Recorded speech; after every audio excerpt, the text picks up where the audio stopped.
सकाळच्या घाईत अगदी झटपट तयार होणारी आणि तीही पौष्टिक, एकदम चमचमीत, चवदार अशी ही मसूर डाळीची भाजी खाण्यासाठी तयार आहे। तुम्ही बघू शकता किती अप्रतिम दिसते आणि चवीलाही एकदम भन्नाट लागते। बरं, त्याचबरोबर अगदी झटपट तयारही होते, त्यामुळे डब्याला देण्यासाठी उत्तम पर्याय आहे।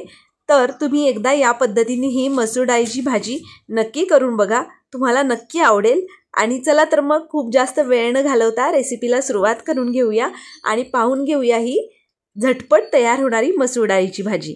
श्री स्वामी समर्थ सर्वांना। आज बघा आपण इथे ना टिफिन सिरीजमध्ये ना मसूर डाळीची झटपट तयार होणारी, अगदी 10 मिनिटात तयार होणारी भाजी बघतोय।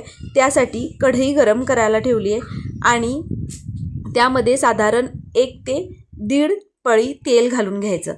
आता तेल छान कडकडीत गरम होऊ द्या आणि त्यानंतर याच्यामध्ये तेल छान कडकडीत गरम झाल्यानंतर त्याच्यामध्ये मोहरी घालून घ्यायची। 1/2 चमचा मोहरी घातली आहे, मोहरी छान तडतडू द्यायची। त्यानंतर अर्धा चमचा जिरं घातलंय, कढीपत्त्याची 7 ते 8 पानं घालून घेतलीत आणि 1 मोठ्या आकाराचा कांदा बारीक चिरून घालायचा आहे। आता ना या भाजीसाठी कांदा थोडासा जास्त लागतो, तर ही भाजी कांदा जास्त घातल्यामुळे एकदम छान होते, त्यामुळे तुम्ही कांदा या भाजीला थोडासा जास्त वापरा। अशा पद्धतीने बघा आता कांदा छान आपल्याला लालसर गुलाबी रंगावर परतून घ्यायचा आहे। त्यासाठी मी त्याच्यामध्ये अगदी चवीपुरतं मीठ घालून घेतलं। मीठ घातल्यानंतर कांदा परतायला खूप कमी वेळ लागतो आणि अगदी झटपट आपला हा कांदा परतून होतो। तुम्ही ही रेसिपी एकदा करून बघा, अगदी सोपी आहे, करायला सोपी आहे आणि झटपट तयार होते आणि खायलाही एकदम छान लागते। त्यानंतर 1 मीडियम आकाराचा टोमॅटो बारीक चिरून याच्यामध्ये घालून घ्यायचा आहे आणि टोमॅटो या कांद्याबरोबर छान परतून घ्यायचा आहे। आता बघा छान 1 ते 2 मिनिट परतून घेतल्यानंतर आपल्याला याच्यामध्ये बाकीचे जे सुके मसाले आहेत ते घालून घ्यायचे आहेत। त्यानंतर मी इथे 3 मिनिट आपण हे कांदा आणि जे टोमॅटो आपण घालून घेतले ते छान परतून घेऊया आणि त्यानंतर याच्यामध्ये बघा अर्धा चमचा हळद घालून घेतली आहे। आता हळद घालून झाल्यानंतर याच्यामध्ये आपल्याला बाकीचे सुके मसाले घालायचे आहेत। हिंग तुम्ही फोडणीमध्येच घाला, माझ्याकडून विसरला, त्यामुळे मी आता इथे हिंग घातलेला आहे। त्यानंतर काश्मीरी लाल तिखट अर्धा चमचा घालून घेतलेला आहे आणि त्यानंतर आपल्याला याच्यामध्ये कांदा लसूण मसाला घालायचा आहे, साधारण 1 चमचा। आता तुम्हाला ज्या प्रमाणात तिखट खात असतील त्या प्रमाणात तुम्ही कांदा लसूण मसाला कमी जास्त करू शकता।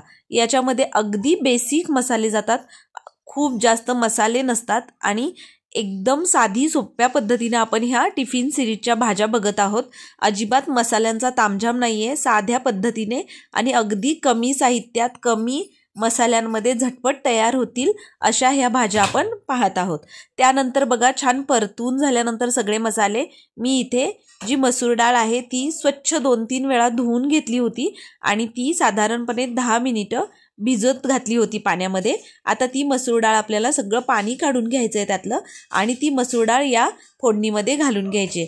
मसूर डाळ शिजायला खूप कमी वेळ लागतो, अगदी कमी वेळात ही मसूर डाळ शिजली जाते। आता या सगळ्या फोडणीसोबत ही मसूर डाळ छान आपण परतून घेऊ, साधारण 2 ते 3 मिनिटं छान परतून घ्यायची आणि त्यानंतर अगदी पाण्याचा सपका म्हणजे साधारण पाव वाटी पाणी टाकून तुम्ही याला छान मंद आचेवर 5 ते 7 मिनिटात छान शिजवून घ्या। तुम्ही बघू शकता अशा पद्धतीने छान आपण परतून घेतलेली आहे। हे बघा छान आपली मसूर डाळ परतून झाली आहे। आता साधारण अर्धी वाटी पाणी मी याच्यामध्ये घालून घेते आणि त्यानंतर आपल्याला याच्यावर झाकण घालून द्यायचं आहे आणि 5 ते 7 मिनिटात आपली छान मसूर डाळ शिजली जाते। अशा पद्धतीने इथे मी झाकण घालून दिलेलं आहे आणि तुम्हाला दाखवते 8 ते 10 मिनिटं झालेत आणि परफेक्ट अशी मसूर डाळ इथे शिजली गेली आहे।